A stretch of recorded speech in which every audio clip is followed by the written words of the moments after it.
O som destas clarinadas anuncia que você vai ouvir mais uma mensagem de fé para o teu coração. E eu estou com a Bíblia aberta aqui diante de mim, onde está escrito no Evangelho de João, capítulo 6, e no verso 39, que diz assim: E a vontade do Pai que me enviou é esta, que nenhum de todos aqueles que me deu se perca, mas que o ressuscite no último dia. Amém. Vou trabalhar, canta a família Moura.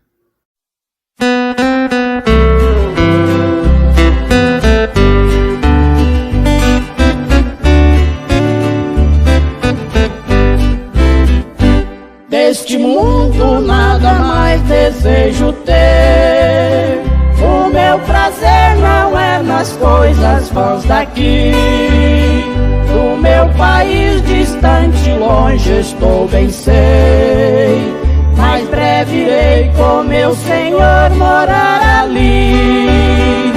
Enquanto é dia, vou trabalhar pra meu Senhor que tudo fez pra me salvar. Remindo o tempo que vai findar, pra meu Senhor vou trabalhar.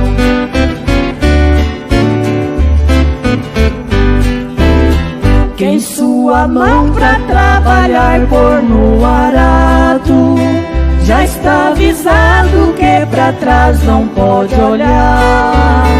Combate, sofre, sempre faz raiar a luz, porque Jesus já tudo fez pra me salvar. Enquanto é dia, vou trabalhar pra meu Senhor que tudo fez pra me salvar. Remindo o tempo que vai findar, pra meu Senhor vou trabalhar.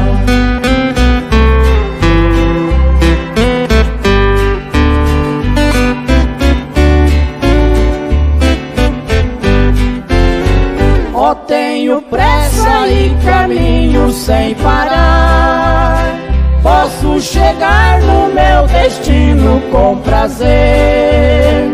Preciso ser zeloso mais do que estou sendo, sempre pensando que Jesus pode hoje vir. Enquanto é dia, vou trabalhar pra meu Senhor que tudo fez pra me salvar.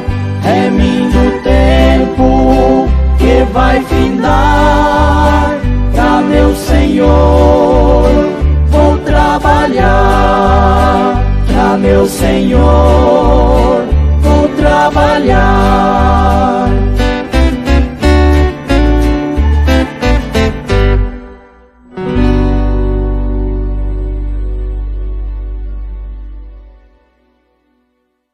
Amém, Jesus, graças a Deus, essa belíssima canção cantada por esses preciosos irmãos, não é? A família Moura. E agora nós vamos então dar prosseguimento no nosso estudo aqui sobre o livro da vida, não é? Que é um assunto que nós estamos tendo em pauta, dado a importância de nós tomarmos conhecimento a respeito destas verdades, não é? Então, nós já temos vindo de vídeos anteriores até o parágrafo 93 da mensagem A Era de Sardes. E agora vamos prosseguir a partir do parágrafo 94. Então ele diz assim aqui: surge agora a pergunta: por que estão esses justos no julgamento? Não há outro lugar onde eles possam ressuscitar, porque há somente duas ressurreições. Então, esses justos são aqueles que estão recebendo aquele galardão por terem sido bons para os irmãos, não é? Só para os irmãos se lembrarem do que foi dito no vídeo anterior. Então aqui ele está dizendo que eles teriam que ressuscitar nessa ressurreição, porque somente tem duas, existem apenas duas ressurreições, não é? E se eles não ressuscitaram na primeira, teriam que evidentemente ressuscitar na segunda. Mas vamos aqui então, não é? Existem somente duas ressurreições. E desde que eles não puderam estar qualificados para a primeira ressurreição, eles devem se levantar na segunda, que é a ressurreição para o julgamento. Aqueles que se qualificam para a primeira ressurreição, a noiva, não estão no julgamento. João capítulo 5, versículo 24. na verdade vos digo, que quem ouve a minha palavra e crê naquele que me enviou tem a vida eterna. Isto é, o crente já é recipiente da vida eterna, que ele tem em sua possessão agora. E não entrará em condenação, não entrará em julgamento, e é o que realmente é dito, mas passou permanentemente da morte para a vida. Notem, porém, cuidadosamente, Jesus deve ter ainda outro grupo em mente que, em uma certa ressurreição, receberá a vida eterna. Eles a receberão na ressurreição, não a tendo previamente recebido como membros ou membro da noiva. Então é bom frisar isso aqui, não é? Rapidamente. Esse outro grupo não tem vida eterna ainda, mas receberá a vida eterna na ressurreição do trono branco, do juízo, não é? Então é bom que se frise esse detalhe aqui, porque eles não são membros da noiva, então não têm a vida eterna agora. João capítulo 5, versículos 28 e 29. Não vos maravilheis disto, porque vem a hora em que todos os que estão nos sepulcros ouvirão a sua voz, e os que fizeram o bem sairão para a ressurreição da vida, e os que fizeram o mal para a ressurreição da condenação. Ora, todos sabemos que João 5, 28 e 29 não é o arrebatamento, porque somente os mortos em Cristo levantarão das sepulturas naquele tempo e irão em companhia da noiva viva que ainda está na terra. Primeira aos Tessalonicenses, capítulo 4, versículos 16 e 17. Porque o mesmo Senhor descerá do céu com alarido e com voz de arcanjo e com a trombeta de Deus, e os que morreram em Cristo ressuscitarão primeiro. Depois nós, os que estivermos vivos, seremos arrebatados juntamente com eles nas nuvens a encontrar o Senhor nos ares. Aleluia! E assim estaremos sempre com o Senhor. Porém, diz em João 5, 28 e 29, que todos vão sair da sepultura.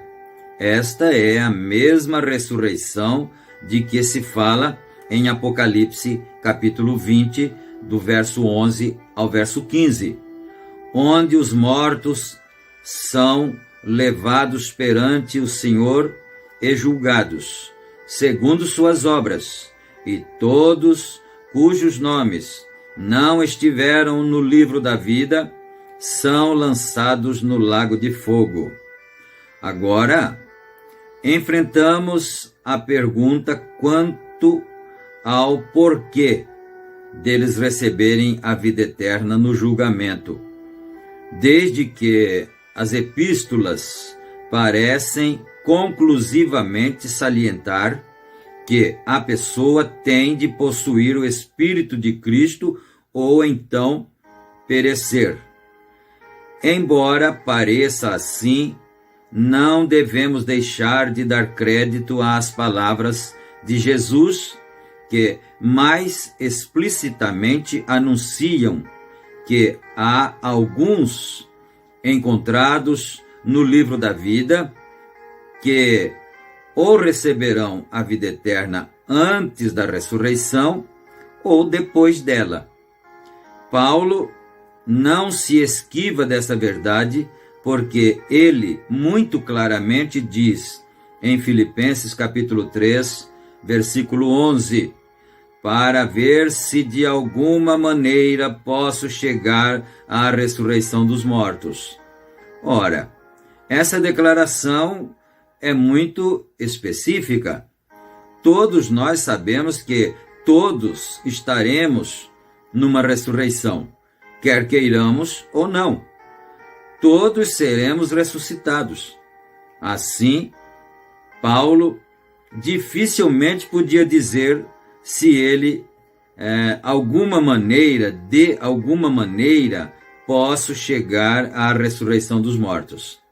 A verdade da matéria é, ele não está dizendo isto.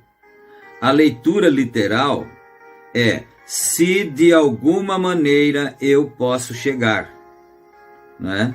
Se de alguma maneira eu posso chegar.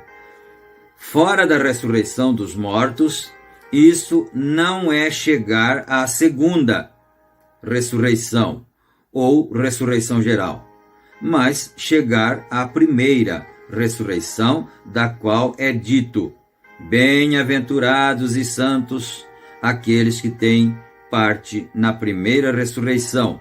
Sobre estes não tem poder a segunda morte, mas serão sacerdotes de Deus e de Cristo e reinarão com ele 1000 anos. Então, Paulo estava dizendo que ele queria chegar à primeira ressurreição, não é? Era isso que ele estava dizendo, então. A primeira ressurreição não tem nada a ver com a segunda morte. Esta é ao fim do milênio, dos 1000 anos, não é? Quando todo o resto dos mortos viverá de novo. Haverá naquele dia aqueles que irão para a vida eterna e aqueles que serão lançados na segunda morte. Ora, não precisamos fazer conjecturas quanto àqueles que, na segunda ressurreição, receberão a vida.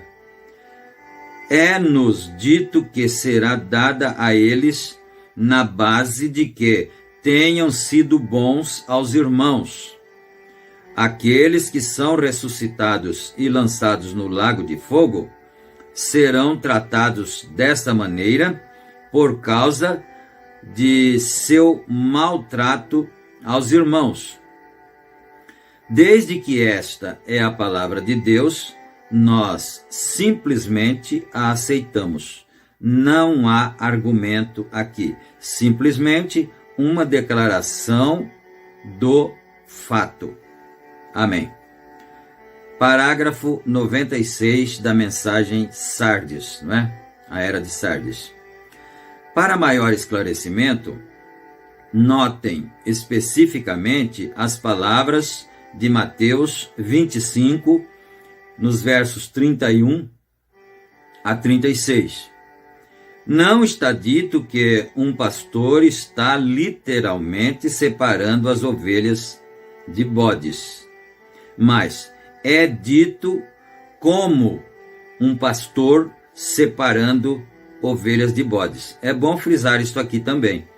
Ali na escritura que ele leu, agora, que ele citou agora, Mateus 25, do verso 31 ao 46, ele está dizendo aqui que não é uma afirmação literal de que lá no trono branco o pastor vá separar as ovelhas dos bodes. É só um exemplo, não é? Porque ele vai continuar aqui, então eu não quero adiantar. É só um exemplo. Então prestemos atenção nisso, né? Mas é como um pastor separando ovelhas de bodes.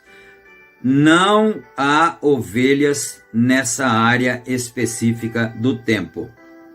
Captou isso? Naquele tempo não vai haver ovelhas lá, no julgamento do trono branco. Aqueles que estão sendo salvos não eram ovelhas. Ovelhas foram aqueles que ouviram a voz do Senhor Jesus Cristo e seguiram ele, que era a palavra, né? Mas vamos aqui que você vai observar isso. Não há ovelhas nessa área específica de tempo. Julgamento do trono branco. As ovelhas estão em seu aprisco. Elas ouviram sua voz, palavra, e elas o seguiram. Elas já têm vida eterna e não podem entrar em julgamento. Mas estes não têm vida eterna, e eles estão no julgamento. E eles, a eles é permitido entrar na vida eterna. Mas em qual base eles entram na vida eterna? Simplesmente não sob o fato que já tenham sua vida como a noiva. Mas eles recebem-na, porque foram bondosos a seus irmãos. Eles não são seus irmãos. Isto é muito importante observar. Aqueles justos lá de Apocalipse que vão receber a vida eterna, eles não são irmãos, não é? Nem irmãos do Senhor Jesus Cristo e nem nossos irmãos. Isso é muito importante, essa afirmação aqui, né? Eles não são seus irmãos.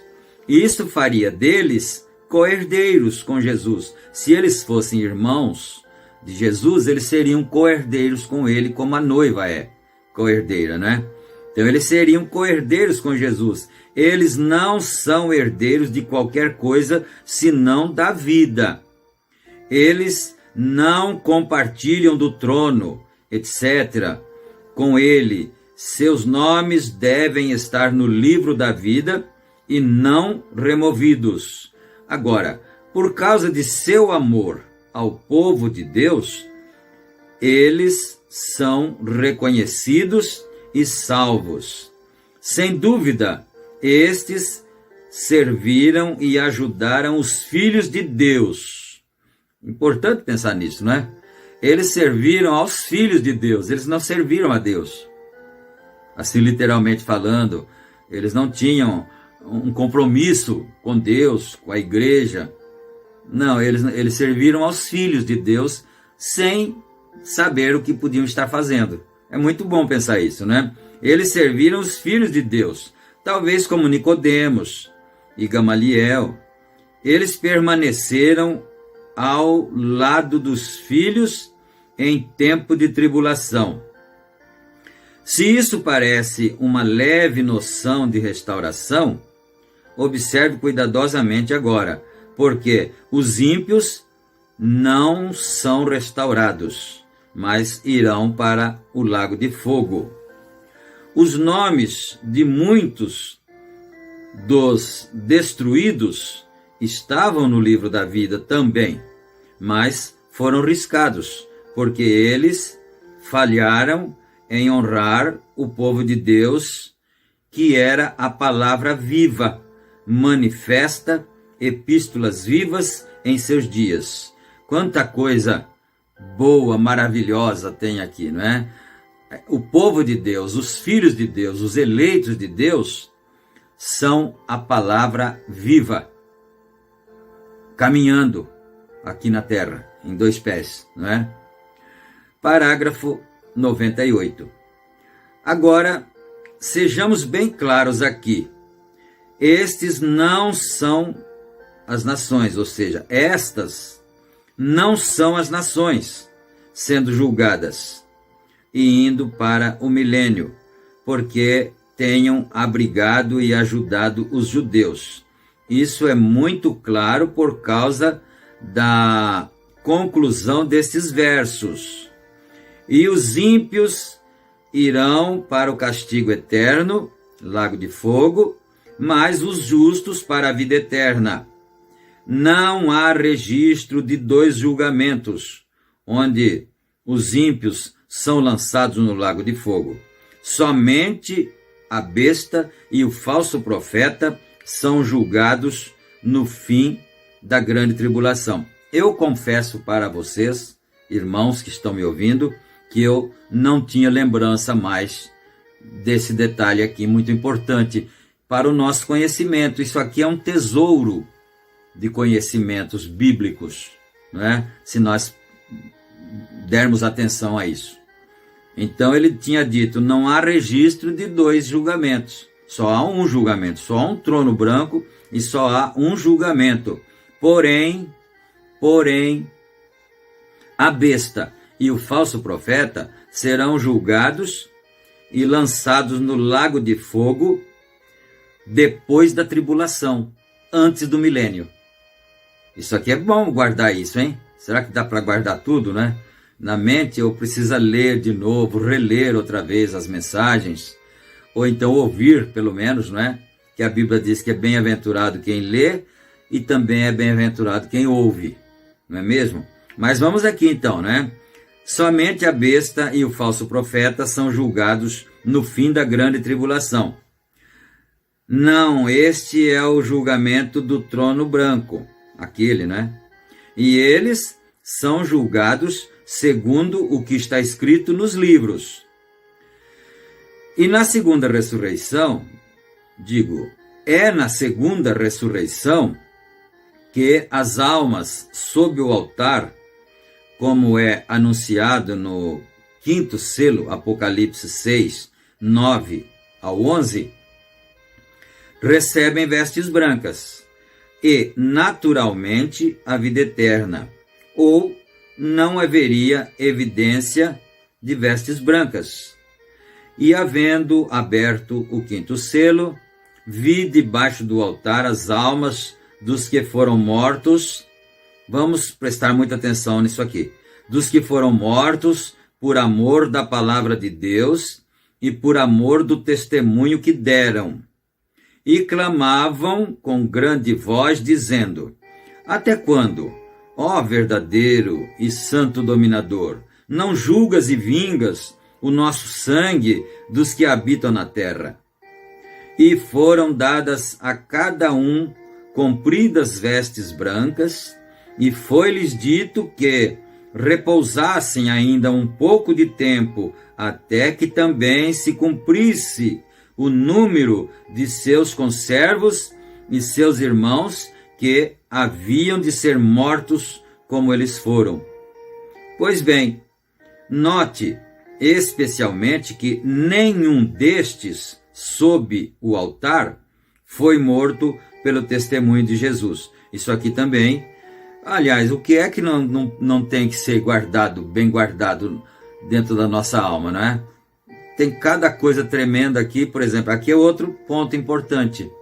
Aqui a Bíblia, esses que estão debaixo do altar, clamando, até quando? Eles estão pedindo vingança, não é?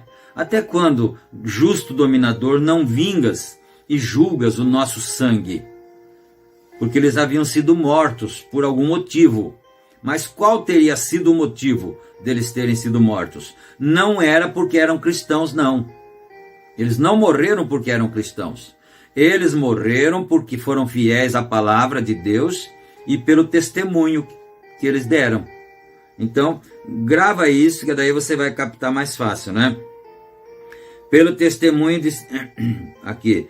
Eles não foram como Antipas, que foi morto por testemunhar de seu nome. Eles não são nascidos de novo, com vida eterna, como possessão deles. Eles vieram na ressurreição e receberam vida por causa de sua permanência na palavra. E notem como estes estão clamando por vingança. Eles não podem compor a noiva. Olha outra coisa, né? Eles não podem compor a noiva. A noiva vira sua face e clama: Pai, perdoa-lhes, porque não sabem o que fazem. Amém? Então você viu? Esses que estão de vestes brancas, aliás, que receberam vestes brancas e receberam a vida eterna, e foi dito a eles que aguardassem, repousassem mais um pouquinho, eles estão debaixo do altar e eles estão pedindo vingança. Esses não fazem parte da noiva. Essa não é a noiva. Porque ele está dizendo aqui, porque a noiva não pede vingança. Você já reparou que um cristão nunca pede, um cristão cheio do Espírito Santo nunca pede vingança? Ele nunca quer destruir o seu inimigo. Ele quer salvar o seu inimigo. Ele quer salvar o seu opositor, né? Porque o Senhor Jesus Cristo, quando ele estava aqui, nós sabemos que a lei de Moisés, ela não foi destruída, não, né? Ela foi cumprida, mas foi cumprida pelo Senhor Jesus Cristo, porque é só Ele que poderia ter feito isso, cumprir a lei, né? Ela foi cumprida por Ele. Mas o profeta diz que a lei foi magnificada. Então, lá na lei dizia: amarás o teu próximo e odiarás o teu inimigo, né? Agora, o Senhor Jesus Cristo disse: eu, porém, vos digo, amarás o teu inimigo.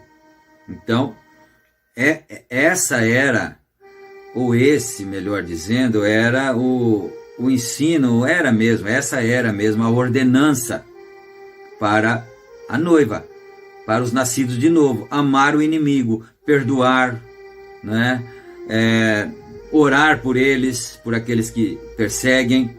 Essa é a ordenança para a noiva. Mas eles estavam pedindo vingança, porque eles não eram da noiva. Eles eram judeus, né? Que morreram por causa da palavra. O profeta vai dizer aqui, vamos em frente então, né? Esses são judeus. Eles têm de ser porque eles estão no 5º selo. Olha outra coisa. E é no 4º selo que a noiva gentia é levada no rapto. Então, se você guardar isso, você já vai desembaraçar muitas coisas. É no 4º selo que a noiva gentia sobe no rapto. Então, o que acontecer depois, no 5º, no 6º, não tem nada a ver com a noiva, porque ela não vai estar aqui na terra mais, né? Então, eles nem sequer creem que Jesus é o Messias, mas como eles foram cegados por Deus por causa dos gentios, Deus deu-lhes a vida eterna na base de que, embora eles não pudessem vir a Ele, foram verdadeiramente fiéis a toda palavra que conheciam. Os judeus, né? Porque você sabe que os judeus não puderam receber Jesus porque eles foram cegados propositalmente por Deus para que eu e você pudéssemos receber essa graça. Então, eles receberam esse galardão do Senhor Jesus Cristo lá, né? Então, eles morreram por ela, pela palavra. Quando multidões morreram sobre Hitler, Stalin, etc. E morrerão ainda. Vamos ao parágrafo 100. Deixa eu ver a hora ali, já está dando hora de parar. Só o parágrafo 100 e mais nada, né? E na segunda ressurreição, quando as 5 virgens nécias ressurgirão. Notem que elas eram virgens, elas não tinham o Espírito Santo, assim deixaram de estar na noiva. Quando as 5 sábias que tinham azeite se tornaram uma parte desta noiva, mas estas pessoas, sendo um povo separado, um povo que tem o amor de Deus e tentando permanecer na palavra, segundo o que conheciam dela, e sendo uma ajuda ao trabalho do Senhor, ressurgirão no fim do tempo. Eles perderão o milênio. O que vocês podem começar a notar que estas verdades são muito mais importantes e maravilhosas do que temos crido. Amém. Eu acredito nisso piamente, que essas verdades são muito mais maravilhosas para nós do que nós podemos pensar, não é? Então, essas 5 virgens nécias, elas foram virgens, não foram prostitutas, não é? Mas elas não puderam crer, não puderam ser reveladas, talvez, sobre a mensagem, sobre o profeta que Deus mandou. São pessoas sérias, honestas, crentes, boas pessoas. Essas são virgens nécias, né? E também receberão a vida eterna, mas perderão o milênio. Não poderão gozar no milênio com Cristo. Mas você que está ouvindo essa palavra e que está crendo nela, está pensando, eu vou aceitar essa mensagem, eu quero isso para mim, então você terá esse galardão de viver no milênio e reinar com o Senhor Jesus Cristo durante os 1000 anos. Amém. Deus nos abençoe. Deus nos ajude cada dia, no nome santo de nosso Senhor Jesus Cristo. Amém. Não esqueça de curtir o vídeo e também, se você não é inscrito, inscrever no canal, para então impulsionar esse vídeo para que essa mesma mensagem chegue a um outro filho de Deus, como chegou para você, né? Como chegou para mim um dia também, possa chegar a outros filhos de Deus para a glória do nome do Senhor Jesus Cristo e para a salvação deles. Fiquem todos na graça e na paz do Senhor. E até a próxima vez, a próxima oportunidade. Amém.